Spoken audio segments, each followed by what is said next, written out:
things off with the tuna shopping guide. I'd like to introduce you to our friend John Hocevar, a marine biologist with Greenpeace. So the tuna shopping guide 2017, Greenpeace put together this list of the top 20. You can go from the top to the very bottom of the tuna that you can see all over the country in grocery stores, in different stores, and you can find these cans in your cupboard as well.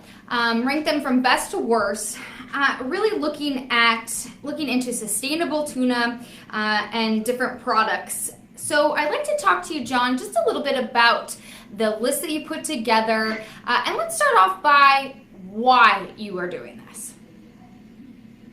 Sure. Well, to start with, we live on the water planet, right? Most of the surface of our Earth is actually water. And for us to be healthy, we have to have healthy oceans. Unfortunately, we've done a lot of damage. We've eaten most of the large fish in the ocean. And so I think, most of us recognize that we have to do things a little bit differently. This is part of that. It's looking at who is doing a good job, who is trying to make sure that they're sourcing sustainably and ethically, and those that need a little bit more work, and then making that information available to people who want to buy seafood, so we can make better choices and then also be part of the solution. So I think you've done this before. You've put together this list before. What are some of the things that you look into when you're looking at the best and the not so best? How do you rank the companies? Right. At the most basic level, does the company even have a policy that helps them guide their decisions? We look to see if they're sourcing from healthy stocks of fish. We look to see if their seafood is traceable. So if they know actually how it was caught or who caught it, where it was caught. A lot of them actually don't, which is a little bit shocking. We look at it. We don't even know where we're getting our fish. Right. So the information that's available to customers, so what's on the can, how they advertise, basically if there's enough there so that if people want to make good decisions, they're able to. And then the last two big categories are whether they do enough to keep pirate fishing out of their supply chains, and whether they're serious enough about ensuring that the people that catch and process their fish are treated well, that there aren't labor or human rights violations. Oh, okay. So you're looking at multiple levels here to go into what makes the brand, either they're working really hard or maybe they're not doing so well. So let's talk about what you found. What really stood out to you? Well, one of the shocking things that we found in interviewing fishermen on tuna boats is how many of them have really been just had terrible working conditions. So some of them not given decent food, reduced to eating bait to survive. We talked to fishermen who had to work 17-hour days until they literally collapsed of exhaustion. Fishermen who were beaten. And one of the most hard to believe things for me was the number of people we spoke to who said that they had witnessed a murder on a boat that they worked on. Just imagine any workplace that you've ever had. This is not a normal situation. So there's that. And then on the environmental side, wow. Tuna fisheries are responsible for killing hundreds of thousands of sea turtles a year and millions, it's hard to say how many because the data is so poor, but millions of sharks a year. So we can do better. And that's, that for us is the shocking part is knowing that a lot of these big brands, the Bumblebees, Chicken of the Sea, Starkist, that are supplying most of the tuna that we buy are not really working very hard on these issues. Okay, so we can look at it from two different scenarios here. So maybe if you're a person who's buying tuna and you maybe don't necessarily care about the animal influence, you can look at it from a human rights standpoint. You can look at it in terms of there are laborers out there who are not eating, who are not getting treated ethically, who are literally witnessed a murder on their fishing boat. I mean, these are issues that aren't getting that aren't being talked about. So you can look at it from two different scenarios here, which is really what you're doing. let's talk about the big players, because you go and you look at the list, and I have the list pulled up in front of me right here. Some of the biggest names in tuna, StarKist was ranked at the very bottom. You also have Bumblebee Tuna ranked at number 17 and Chicken of the Sea. So let's talk about some of these big names. StarKist Tuna, one of the worst, and you rank this at the bottom yet again. Yeah, it's a little disappointing. We hope to see a little bit more progress over the past year than we did with the big brands. Overall, we did see a fair bit of progress, which was great. StarKist is a Korean-owned company. Korean fisheries in general have gotten a bit better. StarKist, they have a long way to go. They're at the bottom for good reason. Chicken of the Sea is owned by Thai Union, the largest tuna company in the world. We've been working pretty hard on them over the past couple of years, and I'm starting to be pretty optimistic that we'll see some change from them. But again, we have some more work to do. Okay, so tell me a little bit about some of these big players, StarKist, Bumblebee Tuna. Why were they ranked at the bottom of the list? What were some of the standouts that makes them be so poor? Part of the problem is that they don't really know where most of their tuna is coming from, or a lot of their tuna is coming from, or how it was caught, or who was caught, and what conditions they were working in. And part of it is that it's complicated. These supply chains are long and there's multiple pieces in them. It's not like there's a fishing boat that supplies to these brands. Usually they are selling to somebody who sells to somebody who then maybe sells to one of these big brands. And so along the way, there's a lot of room for good tuna to be mixed with bad tuna, and for various kinds of crimes, whether they're human or environmental, to be laundered. One of the ways that happens is something called transshipment, and it sounds a little funny, but basically it's the idea that your average person thinks you catch fish and you fill up your boat and then you go back to shore and you sell the fish, and then maybe you come out and you catch more fish.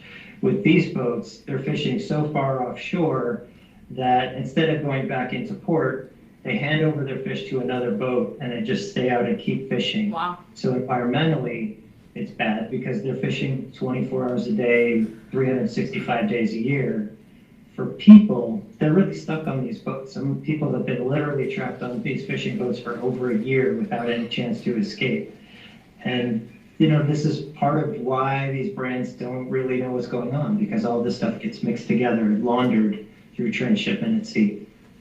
Wow, that's amazing to think about that.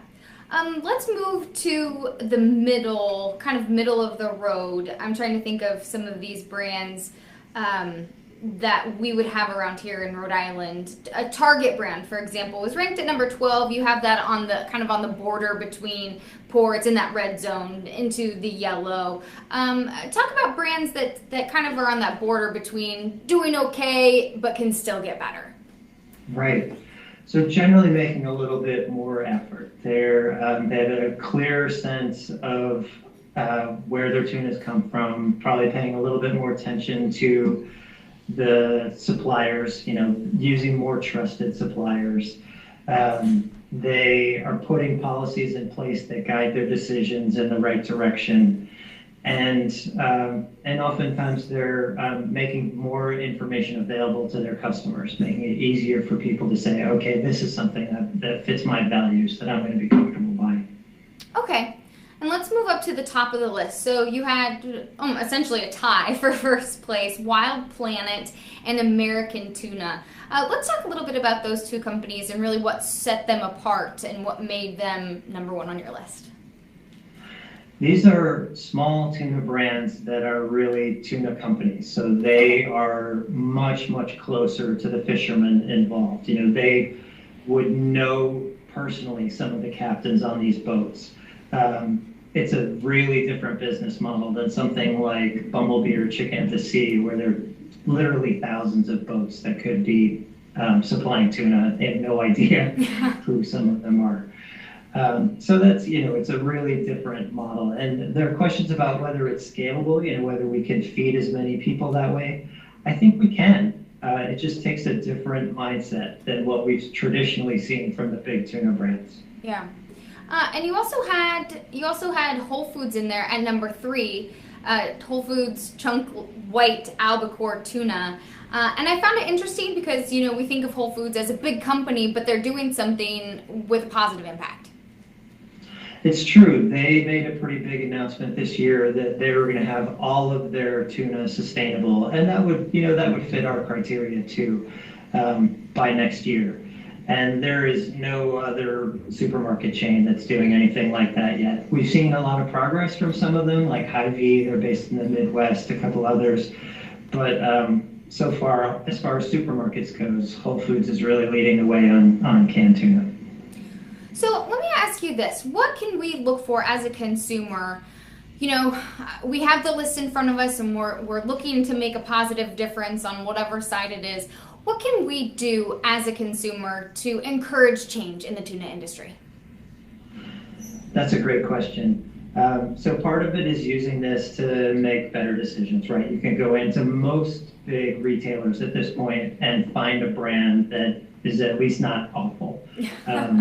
So that starts with avoiding the reds. Those I don't think most of us share those are not really sharing most of our values.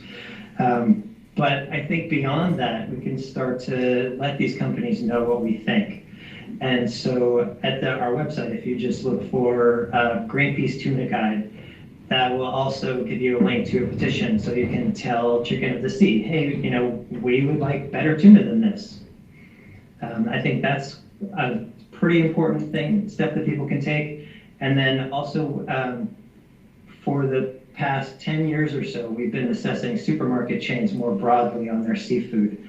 And so that report is called Carting Away the Oceans. And if you have more than one supermarket in your neighborhood or in the area where you live, you can compare them and see how they're doing. Oh, that's really interesting to know about. Definitely want to check that out.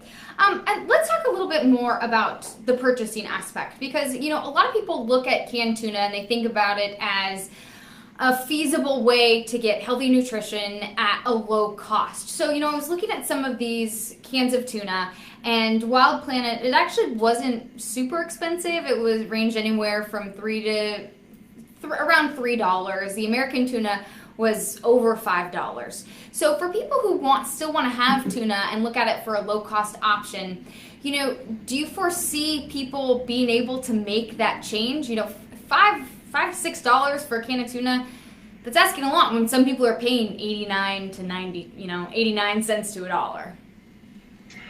That's a fair question for sure. Some of these brands are a little bit closer to the low end in terms of cost, but still do give you a little bit more value in terms of environmental sustainability and ethics. I think one of the challenges is that we're not really paying the true cost of this tuna. If it was in the United States, we wouldn't want to be supporting an industry that people were literally working in slavery. And if that cost you an extra $1 a can, you'd probably pay it. It's harder. A lot of the stuff is now starting to be illegal, even in the United States. We finally closed the loophole, so it's illegal to import products that were caught or processed with slave labor. So as these scandals start to come to light over the next few years, we're going to see these changes happen anyway. And supermarkets are going to have to take this a lot more seriously. So for us individually now, it's true. I think the best brands tend to be a little bit more. I hope most people would agree that it's worth it when it comes to sea turtles, but also human lives. And do you think just by making that shift, we'll start to see these practices change anyway? Is it up to the consumer, or is it kind of a group effort, the consumer and groups like Greenpeace, to continue pushing these change? It's definitely a group effort. The more that we're working together on this and being not just changing our buying practices, but letting companies know what our buying practices are and why we're making these decisions, then it starts to add up. Similarly, there's a lot that the private sector, the corporations need to be doing, but our elected officials should know how we feel about this. And we finally fixed the loophole in the slavery law, but let's let people know that this needs to be enforced. Yeah, and do you think you mentioned the grocery store aspect. Do you think that grocery stores can take an initiative here too by, not selling certain products? I mean, the fact that there's some of these are grocery store brands, but by offering, by a grocery store saying, hey, we're just not going to offer certain brands that rank so poorly, that use slave labor, that have poor practices when it comes to catching. Could it be up to certain brands, to take that initiative? Absolutely, and we're starting to see that. 3 years ago, you would have a hard time going to most supermarkets finding a sustainable tuna option. And today you can go to almost any major retailer and find at least something that's halfway decent or better. So the first changes that most retailers did were fixing or improving their own brands, or at least adding in a new option that is more sustainable. We also saw a lot of retailers start to put pressure on their suppliers, saying, look, our customers are demanding better than this.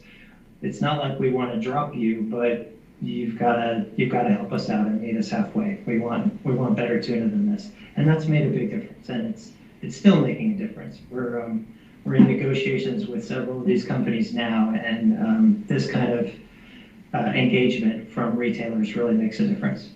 Okay. Thank you so much. And when we're going into grocery stores, like I said, kind of going back to that price point, because the $5-6 for a can of tuna, when people are really on that budget, if you're looking for something that, say, maybe we're working down into the yellow, because, $6 for a can of tuna is a lot to ask for people who just might not be able to afford that. What can we look for in terms of packaging? What's a good option if we're trying to make a conscious decision about being responsible about our tuna practices, and we're maybe in that yellow section, but we don't want to go into the red? What can we look for in terms of packaging? I think if you find, and some of this gets a little bit wonky, but if you find something that says fad-free or Poland line, those are going to usually be really good options. Okay. A lot of the brands are starting to use language that sounds like it means something but might not. Just because someone says it's sustainable doesn't really mean anything.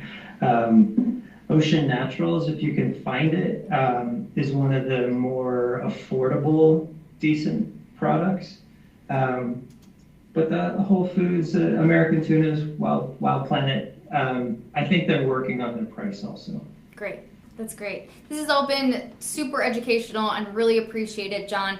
And we're going to link the list to this article as well so people can get all the information, go over it, digest it, and do a super in-depth look. Really surprising on some of this information. The big names, Starkist number 20, Chicken of the Sea number 15, Trader Joe's, which you think of as a big, huge company offering tons of natural products and organic products. Number 16, they weren't up there in the big wigs. So very informational, and really appreciate all of your insight on this.